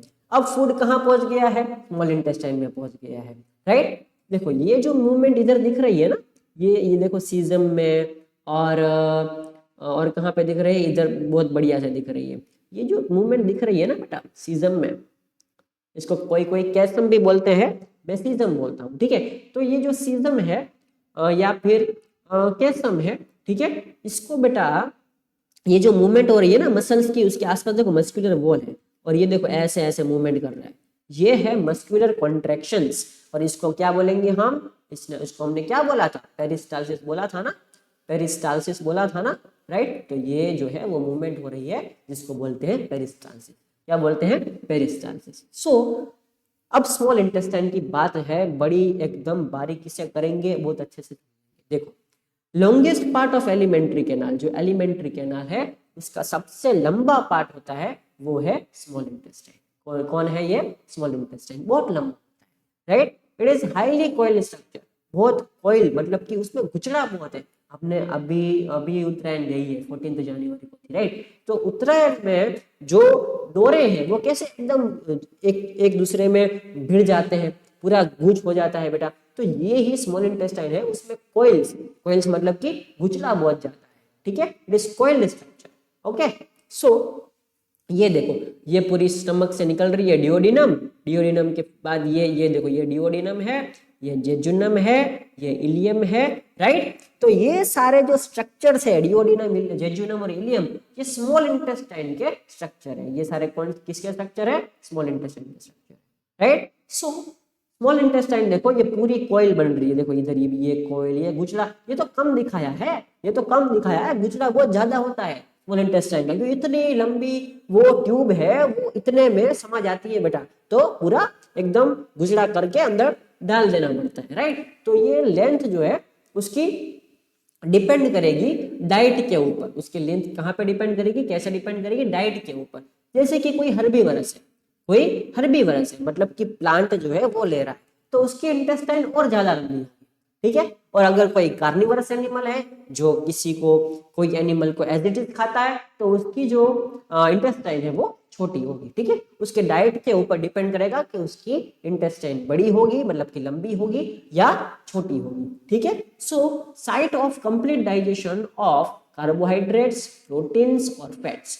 अब देखो, स्टमक में डाइजेशन हुआ, लेकिन उसका मतलब ये नहीं है कि स्टमक में पूरा 100% डाइजेशन हो गया, नहीं। स्मॉल इंटेस्टाइन एक ऐसा ऑर्गन है जो डाइजेशन है उसको कंप्लीट करता है, कार्बोहाइड्रेट के डाइजेशन को भी कंप्लीट करता है, प्रोटीन के डाइजेशन को भी कंप्लीट करता है, और फैट के डाइजेशन को भी कंप्लीट करता है। समझ में आ रही है बात? ये भ्रम में मत रहो कि भाई स्टमक के डाइजेशन करेगा, नहीं। डाइजेशन चालू कहाँ से, शुरू कहाँ से हो जाएगा? डायरेक्टली माउथ से, ओरल कैविटी से, ठीक है। फिर वो स्टमक में भी जाएगा, उधर भी डाइजेशन थोड़ा बहुत होगा, फिर वो आगे जाएगा स्मॉल इंटेस्टाइन में, उधर भी डाइजेशन थोड़ा बहुत होगा बेटा, ओके। चलो अब देखो आगे मैं क्या सिखाता हूँ, देखो। अब है लीवर और पेनक्रियास। अब है लीवर और पेनक्रियास। लीवर और पेनक्रियास जो है वो भी बेटा डाइजेशन में रोल अपना अपना आज सजा करते हैं, ठीक है। तो बेटा ये जो रोल है लीवर और पेनक्रियास का, वो क्या है डाइजेशन में, ये देखते हैं। सबसे पहले तो बेटा ये देखो, ये पूरा हमारा एक शरीर है, ये रहा, राइट। ये हमारा पूरा एक शरीर है। तो ये शरीर में देखो लीवर कहाँ होता है, ये जो है ना, ये स्टमक है, ये जो पूरा है ना स्टमक, राइट, ये स्टमक है। स्टमक के बिल्कुल बिल्कुल ही बेटा आगे लीवर रखा रहता है बेटा, बिल्कुल ही आगे। कहाँ पे? ये रहा, ये लीवर है, ये पूरा देखो, ये लीवर है, ये पूरा इतना बड़ा लीवर होता है बेटा, इतना बड़ा ये लीवर है। और ये जो है ये तो स्टमक है ही है, ये तो स्टमक है ही है, राइट। ये देखो ये पूरा स्टमक है, ओके। तो ये स्टमक जो है उसके आगे पूरा लीवर बैठा रहता है। तो लीवर क्या करता है, देखो, लीवर जो है वो बाइल जूस सीक्रेट करता है। क्या करता है? बाइल जूस सीक्रेट करता है। जो आप बोलते हो ना कि पित्त पित्त होता है, पित्त हो गया है, ठीक है, पित्त बाहर निकल रहा है, तो ये होता है बाइल। बाइल मतलब कि जो आप बोलते हो पित्त, ये है बाइल, ठीक है, ये बाइल है। बाइल जूस जो है वो बनाता है, कौन बनाता है? लीवर बनाता है। ये इतना बड़ा लीवर जो बैठा हुआ है ना, वो बाइल बनाता है। बाइल क्या करता है? बहुत ही बढ़िया रोल है बाइल का बेटा। ये एसिडिक फूड होता है, एसिडिक फूड, उसको न्यूट्रलाइज करता है। क्योंकि स्टमक में क्या हो गया है, फूड भी एसिडिक हो गया होगा, तो वो आगे जाएगा तो इंटेस्टाइन को नुकसान पहुंच जाएगा ना, अगर उसमें एसिडिटी ज्यादा है तो उसको न्यूट्रलाइज करने का काम कौन करेगा? लीवर करेगा बेटा। कौन करेगा? लीवर करेगा। तो इट इमल्सिफाइज फैट। दूसरा काम क्या है कि वो फैट को भी तोड़ेगा। क्या करेगा? फैट को भी तोड़ेगा। अब ये इमल्सिफिकेशन है ना, वो क्या है देखो, फैट के ग्लोब्यूल्स है ना, वो इतने बड़े बड़े होते हैं, समझ लो, ये फैट के ग्लोब्यूल है, राइट, ये फैट के ग्लोब्यूल है। अब ये फैट के ग्लोब्यूल को तोड़ेगा, कौन तोड़ेगा? ये जो बाइल है ना वो तोड़ेगा, राइट, और छोटे छोटे ग्लोब्यूल बना देगा। ये इतना बड़ा था, अब ये छोटा छोटा ऐसे छोटे छोटे ग्लोब्यूल बना देगा इसका, राइट, फैट का। तो इतना बड़ा जो है वो फैट का ग्लोब्यूल था, उसको बना दिया एकदम छोटा, राइट। ये कौन करेगा? बाइल करेगा। कौन करेगा? बाइल करेगा, ओके।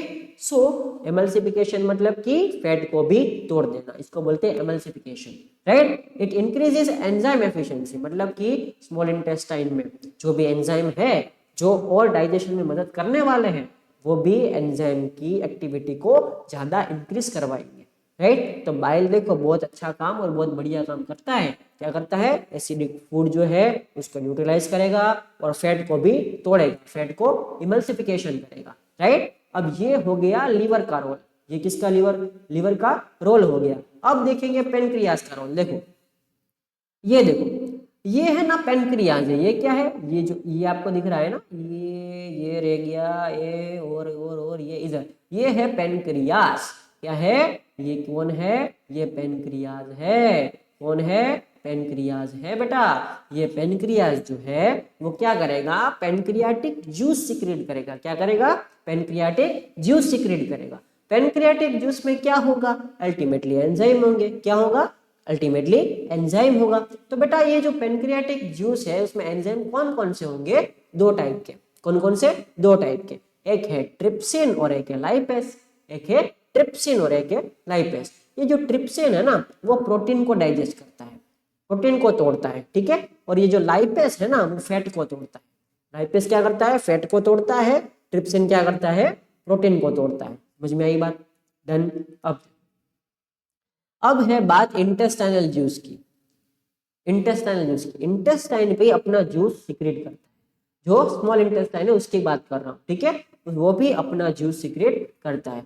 अब देखो ये इंटेस्टाइनल जूस है ना, वो क्या करेगा, ये जो प्रोटीन है ना उसको एमिनो एसिड में कन्वर्ट करेगा, ये जो कार्बोहाइड्रेट है ना उसको ग्लूकोज में कन्वर्ट करेगा, और ये जो फैट है ना वो उसको फैटी एसिड प्लस ग्लिसरॉल में कन्वर्ट करेगा, फैटी एसिड प्लस ग्लिसरॉल में कन्वर्ट करेगा। मतलब आपने तीन चीज देखी, कौन, इंटेस्टाइनल जूस की। इंटेस्टाइनल जूस तीन चीज करता है, प्रोटीन को एमिनो एसिड में कन्वर्ट करता है, कार्बोहाइड्रेट को ग्लूकोज में कन्वर्ट करता है, और फैट को फैटी एसिड्स और ग्लिसरॉल में कन्वर्ट करता है।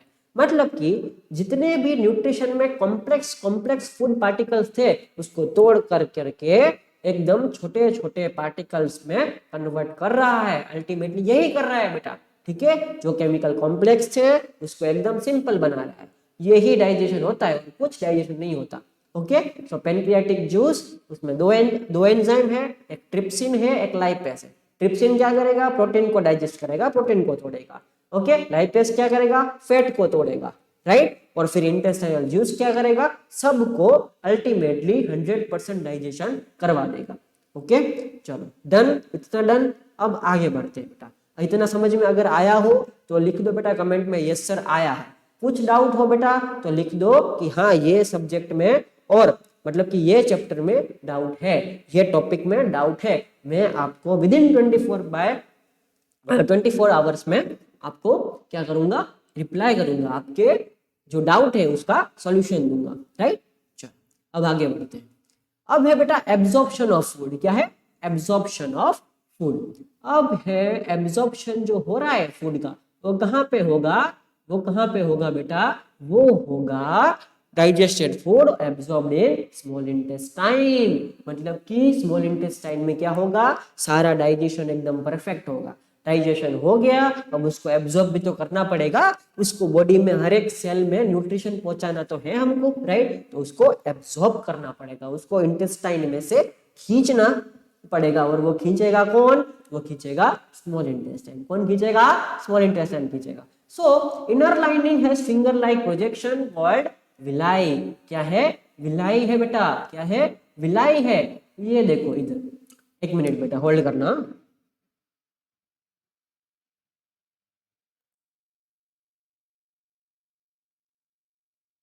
हाँ, तो हम कहाँ थे, विलाई में थे, राइट। अब देखो ये विलाई क्या है, ये एक मैं एक इमेज बता रहा हूँ, बना रहा हूँ, देखना हाँ, ध्यान से देखना बेटा। एक मैं इमेज बना रहा हूँ, देखो ये समझ लो कि एक है स्मॉल इंटेस्टाइन, राइट। अब ये स्मॉल इंटेस्टाइन है ना, उसमें ऐसे ऐसे ऐसे प्रोजेक्शन है, छोटे छोटे छोटे ऐसे ऐसे प्रोजेक्शन होते हैं। विलाई फिंगर लाइक स्ट्रक्चर होता है, ये विलाई होता है ना, वो फिंगर लाइक स्ट्रक्चर होता है ऐसे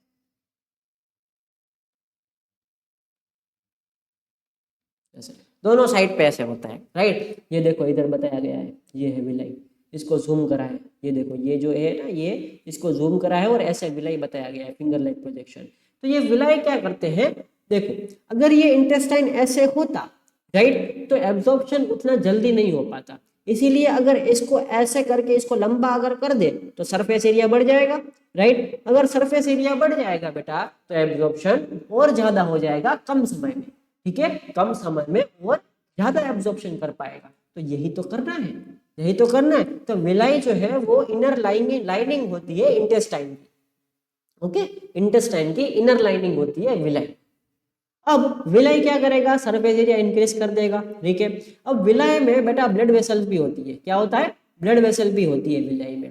तो ये जो ब्लड वेसल विलाई में है, वो बेटा ब्लड वेसल्स में वो जो न्यूट्रिशन है जो डाइजेस्ट हो गया है उसको एब्जॉर्ब करेगा, उसको क्या करेगा, एब्जॉर्ब करेगा, राइट। और वो एब्जॉर्ब कहाँ पे, एब्जॉर्ब होके कहाँ जाएगा, हमारे ब्लड वेसल में, ब्लड में मिक्स हो जाएगा न्यूट्रिशन, ठीक है। और वो ब्लड तो पूरे शरीर में घूम रहा है, राइट। तो पूरे शरीर के सेल्स को न्यूट्रिशन ऐसे प्रोवाइड होता है, ठीक है, ऐसे न्यूट्रिशन प्रोवाइड होता है पूरे शरीर के सेल्स को। So nutrients transported to all body cells, ऐसे ही पूरे शरीर के सेल्स को, बॉडी के सेल्स को न्यूट्रिशन प्रोवाइड हो जाएगा। समझ में आ रही है बात बेटा?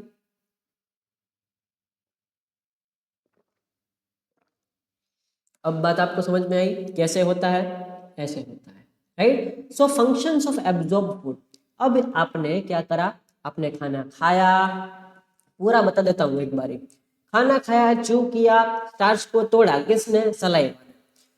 डाइजेशन करने के लिए, फर्दर डाइजेशन के लिए स्टमक में गया फूड, ठीक है। फूड में अपने एंजाइम्स थे, वो भी फूड को तोड़े, राइट। फिर गया स्मॉल इंटेस्टाइन में, स्मॉल इंटेस्टाइन में अपने एंजाइम्स थे, वो भी फूड को तोड़े, और अल्टीमेटली फूड को एब्जॉर्ब करा, किसने? स्मॉल इंटेस्टाइन ने, राइट। सो ये जो फूड को एब्जॉर्ब कर रहा है, राइट, तो वो फूड का फंक्शन क्या है? ये जो फूड एब्जॉर्ब कर लिया उसका फंक्शन क्या है? ये फूड क्या करेगा अल्टीमेटली? तो अल्टीमेटली आप जो पूरे दिन उछलते रहते हो ना, राइट, पूरे दिन जो काम करते हो, पूरे दिन आप स्पोर्ट्स खेलते हो, जिम जाते हो, पूरे दिन आप बेटा पढ़ाई करते हो, ये तो उसमें एनर्जी तो चाहिए ना, राइट। आपको क्या चाहिए? उसमें एनर्जी चाहिए बेटा। सो ये जो एनर्जी है वो आपको मिलेगी ये एब्जॉर्ब फूड, ये न्यूट्रिशन से, राइट। आपका ग्रोथ होगा, आपकी हाइट बढ़ेगी, आपका वेट बढ़ेगा, राइट, आपका ग्रोथ।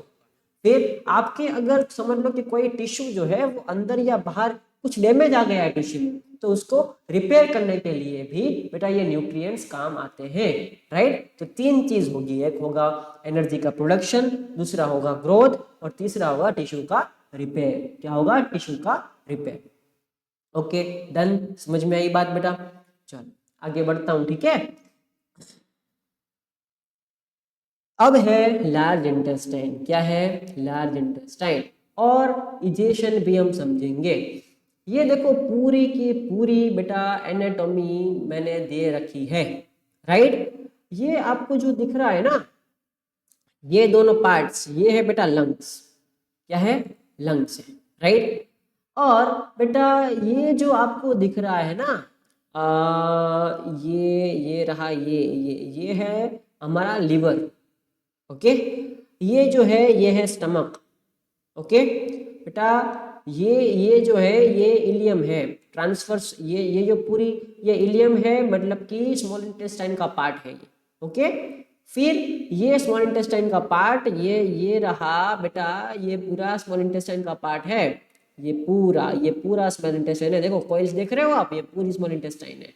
ये देखो ये इधर से बेटा ये पूरी है लार्ज इंटेस्टाइन, इधर से ये गई, ये है लार्ज इंटेस्टाइन। और ये जो मैं एनस बोल रहा था ना, वो ये रहा, ये एनस है, ठीक है। चलो समझ में आई बात समझ में आई बेटा? ये है। सो लार्ज इंटेस्टाइन देखो क्या होता है, undigested food enters large intestine. जो भी फूड अब डाइजेस्ट नहीं हुआ है, ठीक है, जो भी फूड अब डाइजेस्ट नहीं हुआ है, अनडाइजेस्टेड फूड है, वो कहाँ पे एंटर होगा? लार्ज इंटेस्टाइन में। ये जो दिख रही है ना, ये लार्ज इंटेस्टाइन है, वहां पे एंटर होगा। क्या एंटर होगा? जो डाइजेशन में नहीं हुआ है, जो फूड डाइजेस्ट नहीं हुआ है, वही एंटर होगा। फिर जो भी वाटर आप ज्यादा पीते हो ना, राइट, जो शरीर को जरूरत है उतना तो शरीर एब्जॉर्ब कर लेगा, उतना तो इंटेस्टाइन एब्जॉर्ब कर लेगा, लेकिन अगर ज्यादा एक्सेस वाटर आप पी रहे हो तो वो एब्जॉर्ब नहीं होगा, ठीक है। So excess water absorbed by large intestine, ठीक है, ये लार्ज इंटेस्टाइन ले लेगा, right. So waste remove through anus, मतलब जो भी अब अनडाइजेस्टेड फूड था वो आपको कहाँ पे आ गया था? लार्ज इंटेस्टाइन में आ गया था। अब ये लार्ज इंटेस्टाइन जो है वो एनस के द्वारा जो अनडाइजेस्टेड फूड है वो बाहर निकाल देगा, जो आप रोज सवेरे शौच विधि करने जाते हैं, ठीक है। अब एक है एनाल स्फिंक्टर। एनाल स्फिंक्टर मतलब गेट, ठीक है, जो डीफिकेशन को कंट्रोल करता है। डीफिकेशन मतलब कि स्टूल को बाहर निकालना, उसको बोलेंगे डीफिकेशन, स्टूल को बाहर निकालना, ठीक है, उसको बोलेंगे स्टूल पास करने को क्या बोलेंगे मेडिकल लैंग्वेज में? डीफिकेशन, ओके। सो डिफिकेशन भी बोलते हैं कोई कोई, मैं डिफिकेशन बोलता हूं, आपको जो प्रोनाउंस करना हो आपकी मर्जी होती है बेटा। तो ये जो डिफिकेशन है वो कौन कंट्रोल करेगा? एनाल स्फिंक्टर, मतलब कि एनस में एक गेट हैगा, एनस में इधर समझ लो कि एक गेट होगा, वही कंट्रोल करेगा डिफिकेशन को, स्टूल पास करने को। आपके विल में है ना, ठीक है, स्टूल पास करना आपके विल में है, वही कंट्रोल करेगा, ठीक है, एनाल स्फिंक्टर, ओके। उसमें वो मसल से बना होता है और कुछ होता नहीं है, मसल से बना होता है, राइट। सो ये बात होगी डिफिकेशन, राइट। सो इजेशन जो है वही बोलेंगे इजेशन, और कोई बात नहीं है। इजेशन इजेशन एडिफिकेशन का एक अलग वर्ड है जिसको बोलेंगे इजेशन। क्या बोलेंगे? Egestion, right. अच्छा, ये हो गया पूरा हमारा डाइजेशन का टॉपिक, राइट। अब हम देखेंगे डेंटल कैरीज, जिसको बोलते हैं टूथ डिके। क्या बोलते हैं? Tooth decay. आपके जो दांत हैं वो सड़ जाते हैं ना, ऐसा बोलते हैं कि लोग ज्यादा चॉकलेट खाते हैं तो दांत जो है वो सड़ जाते हैं, राइट। ऐसे ऐसे हो जाते हैं, राइट। ऐसे देखो, ये पूरा सड़ जाता है, ये पूरा देखो काला हो जाता है पहले, फिर ऐसे पूरे डिग्रेड हो जाते हैं, राइट। ये कैसे होता है? ये टूथ डीके कैसे होता है? डीके मतलब कि सड़ जाना, डीके मतलब कि सड़ जाना। डेंटल कैरीज जो ब्लैक कलर का होता है ना, उसको कैरीज बोलते हैं, dental caries. Okay, so dental caries causes softening of enamel and dentine. बेटा, इसके दांत के आसपास, ये पूरा सरफेस है दांत का, उसके ऊपर एक एकदम बढ़िया से एक केमिकल की कोटिंग होती है जिसको बोलते हैं इनेमल। क्या बोलेंगे? इनेमल बोलेंगे, ठीक है। एक प्रोटीन होता है डेंटाइन। क्या है? डेंटाइन। तो ये दोनों चीज मिला करके टूथ को स्ट्रोंगनेस देते हैं। क्या देते हैं? स्ट्रोंगनेस देते हैं, राइट। सो अब समझ लो कि बैक्टीरिया है अगर आपके दांत में, आपके मुंह में, ज्यादा आप ब्रश नहीं कर रहे हो, आप अच्छे से स्वच्छ नहीं रखते, ठीक है, तो ये करना बहुत जरूरी है बेटा। तो उस वो बैक्टीरिया उधर रह गया, समझ लो रात को सो गया, तो जो भी आपने खाना खाया होगा ना, जो भी शुगर होगा ना, वो बेटा उस पर बैक्टीरिया एक्ट करेंगे, शुगर पे एक्ट करेंगे, शुगर को, उसको बैक्टीरिया को, बैक्टीरिया जो है वो शुगर को खाने लगेगा, राइट। तो उससे बेटा एसिड प्रोड्यूस होगा, उससे क्या होगा? एसिड प्रोड्यूस होगा, राइट। और ये एसिडिक नेचर जो होता है वो आपके दांत को गलाएगा, ठीक है, जो डीमिनरलाइज करेगा इनेमल को। क्या करेगा? डीमिनरलाइज करेगा इनेमल को, राइट। तो ये इनेमल जो है उसमें बहुत मात्रा में कैल्शियम पाया जाता है, बहुत मात्रा में क्या पाया जाता है? कैल्शियम पाया जाता है। सो डेंटल प्लेक, एक टर्म है डेंटल प्लेक। ये क्या होता है? It is form by bacteria and food particle. जो भी अगर बैक्टीरिया है अगर आपके माउथ में, राइट, आपके टीथ में, और फूड पार्टिकल्स जो कहीं पे फंसे हैं, तो वहां पे एक डेंटल प्लेक डेवलप होगा, ठीक है। So it prevent saliva from neutralising acids. वो ये प्लेक अगर बन गया, समझ लो ज्यादा कुछ सड़ा हो गया है, तो वो जो एसिड्स है ना, वो सलाइवा वैसे न्यूट्रलाइज कर देता है, उसका पीएच जो है वो रेगुलेट कर देता है, लेकिन अगर प्लेक बन गया तो वो एसिड भी न्यूट्रलाइज नहीं कर पाएगा सलाइवा, ठीक है, उसको प्रिवेंट करेगा ये प्लेक, बैक्टीरिया और फूड पार्टिकल्स मिला करके। ओके, सो ब्रशिंग टीथ, अगर ये आप डेली टूथ ब्रश करोगे, ठीक है, तो ये जो प्लेक है उसको रिमूव कर देगा। ओके, और जो एसिड है, मतलब कि जो भी प्लेक होता है वो क्या होता है कि बैक्टीरिया रिएक्शन होता है फूड पार्टिकल के साथ, मतलब जो भी फूड पार्टिकल है, कुछ जमावड़ा अंदर हुआ है तो उसको बाहर निकाल देगा, और ये जो एसिड फॉर्मेशन वे है वो होने नहीं देगा, ठीक है, एसिड फॉर्मेशन नहीं होने देगा। सो अगर समझ लो कि आप टूथ ब्रश नहीं कर रहे हो, आपको जो भी थोड़ा बहुत सड़ा लग गया है उसको आप अगर ठीक नहीं करवा रहे हो, ट्रीट नहीं कर रहे हो, तो उसका मतलब कि ये जो माइक्रो ऑर्गेनिजम्स जो भी है, बैक्टीरियाज है, वो अब आपके पल्प में जाने वाले हैं। कहाँ पे जाने वाले हैं? पल्प में जाने वाले हैं, ठीक। और वो क्या करेगा? वो इन्फ्लेमेशन, सूजन करेगा वहां पे और इन्फेक्शन कर देगा, ठीक है। ये देखो, ये पूरा पल्प में चला गया। पल्प मतलब कि दांत के अंदर, दांत के पूरे अंदर का भाग होता है। ये समझ लो कि ये टूथ है, जैसा मानते हैं कि ये है एक टूथ, ऐसा मानेंगे तो पल्प एरिया मतलब कि इधर बीच में, उसके अंदर इधर बीच में, इसको बोलते हैं पल्प एरिया, ठीक है। तो उसके पल्प में अगर चला जाएगा माइक्रो ऑर्गेनिज्म बेटा, तो वो पूरा पल्प को इन्फ्लेमेशन कर देगा, उधर सूजन कर देगा, ठीक है, और इन्फेक्शन भी कर देगा, और आपका दांत जो है वो ऐसा था और ऐसा बन जाएगा। देखो ऐसा बन जाएगा। ये याद रखना कि बेटा आप हमेशा अपने लाइफ में टूथ ब्रश करना ना भूलें। अपने टूथ का, अपने ओरल कैविटी का, अपने स्टमक का, अपने शरीर का एकदम अच्छे से ध्यान रखना है। एज अ डॉक्टर जो है, अगर मैं एक मेडिकल स्टूडेंट हूँ बेटा, ठीक है, तो मेडिकल स्टूडेंट, मेरे को पढ़ाना बहुत शौक है मेरे को पढ़ाने का, तो मैं पढ़ा रहा हूँ, मेरा एक पेशा है, मैं बहुत सालों से पढ़ाता हूँ, राइट। कम से कम समझ लो कि 6-7 साल हो गए मैं पढ़ा रहा हूँ, राइट। तो मेरा एक पेशा है पढ़ाने का।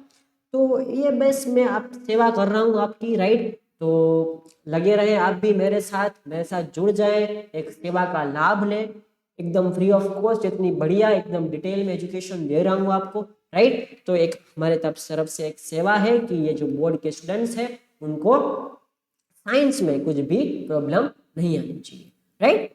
अब देखो बेटा, ध्यान से सुनो, अगर आपको बेटा समझ लो कि आपको आना है मेरे पास लाइव 1-to-1 इंटरेक्शन करके पढ़ने में आपको अगर मजा आता हो, डिजिटली आपको अब नहीं रहना, राइट।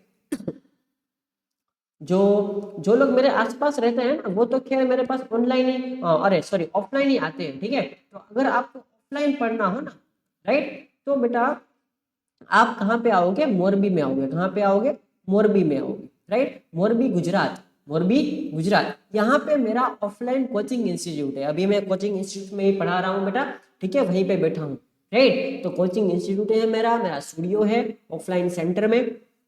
आप आओ मेरे पास 1-to-1 इंटरेक्शन के साथ पढ़ो। मैं कौन से स्टैंडर्ड को पढ़ाता हूँ वो भी आपको बता देता हूँ बेटा। क्लास 6 से 12th तक मैं आपको पढ़ाता हूँ, राइट। इसमें बेटा 11th 12th साइंस भी मैं आपको पढ़ाता हूँ, राइट। 11th 12th साइंस में आपको पढ़ाता हूँ। और दूसरा स्पोकन इंग्लिश के क्लासेस भी मैं देता हूँ। स्पोकन इंग्लिश पूरा बेसिक से लेकर के पूरा एडवांस इंग्लिश में आपको सिखाता हूँ। तो बेटा इतनी चीजें ध्यान में रखो। अगर कोई भी किसी को भी अगर समझ लो कि एजुकेशन लेना है ऑफलाइन में, तो इतनी चीजें मैं पढ़ाता हूँ। ऑनलाइन में अभी टेम्पररी में बेटा मैं 10th पढ़ा रहा हूँ, राइट। टेम्पररी मतलब कि जब तक एग्जाम है और उसके आगे भी मैं 10th फिलहाल पढ़ा रहा हूँ, ठीक है। तो ये 10th जो है वो ऑनलाइन है, आगे जा करके 11th 12th भी मैं ऑनलाइन पढ़ाऊंगा, कोशिश करूंगा 11th 12th साइंस पढ़ाने की। और बेटा 11th 12th साइंस में मैं एमए पढ़ाता हूँ बेटा PCB। क्या बोल रहे हैं, PCB मतलब कि फिजिक्स केमिस्ट्री और बायोलॉजी में पढ़ाता हूँ, राइट। चलो इतनी चीजें मैं पढ़ाता हूँ। अगर आपको ऑफलाइन पढ़ना है मेरे साथ जुड़ जाओ बेटा, राइट। ऑफलाइन पढ़ने में जो मजा है ना, वो बेटा ऑनलाइन में नहीं है, ओके। तो ऑफलाइन में बेटा मोरबी में मैं हूँ, मोरबी में आ जाओ और मेरे साथ 1-to-1 इंटरेक्शन के साथ मेरे सामने आमने सामने बैठ करके पढ़ो, राइट। समझ लो कि मेरे पास सीटें जो है पर बैच सीट होती है वो 20 सीट की होती है, राइट। 20 सीट्स के अलावा मैं एक 21th सीट भी नहीं लेता हूँ, ओके। क्यों, क्योंकि बेटा जितनी स्ट्रेंथ अगर मेरे क्लास में कम रहेगी उतने पे मैं ज्यादा ध्यान दे पाऊंगा, राइट। अभी फिलहाल मैं 20 स्ट्रेंथ रख रहा हूँ और आगे अगर स्टूडेंट जो है वो समझ लो कि 500 600 800 1000 इतने स्टूडेंट्स हो जाएंगे तो बेटा मैं स्ट्रेंथ भी बढ़ाऊंगा। क्यों, क्योंकि बेटा फिर जो है वो 20-20 स्टूडेंट जो है वो नहीं होंगे, क्योंकि डिमांड अगर ज्यादा होगी तो मैं सप्लाई भी ज्यादा करूंगा, राइट। चलो थैंक यू सो मच बेटा, इतनी देर मेरे को समझने के लिए, सुनने के लिए। आई एम वेरी ग्लैड कि आप इतनी देर तक वीडियो देख रहे थे और अपने भविष्य को एकदम उजास से, एकदम उजाले से भरने की कोशिश कर रहे थे। यही है तो है बेटा भविष्य। नॉलेज ही भविष्य है बेटा, नॉलेज ही प्रेजेंट है, नॉलेज ही पास्ट है। अगर आपके पास नॉलेज नहीं है तो आपको कोई कुछ नहीं पूछेगा बेटा, राइट। आपके पास अगर नॉलेज है तो आपके पास रुपए भी होंगे, आपके पास नॉलेज है तो आपके पास अपॉर्चुनिटीज भी होगी, बहुत अच्छा समाज के लिए भी कर पाओगे बेटा, ठीक है। तो नॉलेज गेन करने के लिए आप हमेशा समय दें, ओके। और आपने मेरे को सुना, इतना समय दिया आपके लिए भी, उसके लिए मैं आपका शुक्रगुजार हूँ बेटा। Thank you so much, I am really loving with you. मेरे को स्टूडेंट्स बहुत पसंद है, मेरे को जो ज्ञान लेने की कोशिश कर रहे हैं, नॉलेज गेन करने की कोशिश कर रहे हैं बेटा, वो स्टूडेंट मेरे को बहुत पसंद है। I love you so much बेटा, ठीक है। चलो मैं आपके हमेशा आपके साथ हूँ, कुछ भी डाउट हो कमेंट करो, मैं आपको कमेंट में या किसी ना किसी इंस्टाग्राम प्लेटफॉर्म है हमारा, टेलीग्राम प्लेटफॉर्म है हमारा, सारा प्लेटफॉर्म है हमारे पास, सारे प्लेटफॉर्म में मैसेज करो। इधर आना हो मेरे पास, मेरे को मिलने की अपॉइंटमेंट लेनी हो बेटा तो अपॉइंटमेंट भी आप ले सकते हो, टाइम में दूंगा, मैं आपको मिल जाऊंगा, राइट। चलो थैंक यू सो मच बेटा, बाय बाय।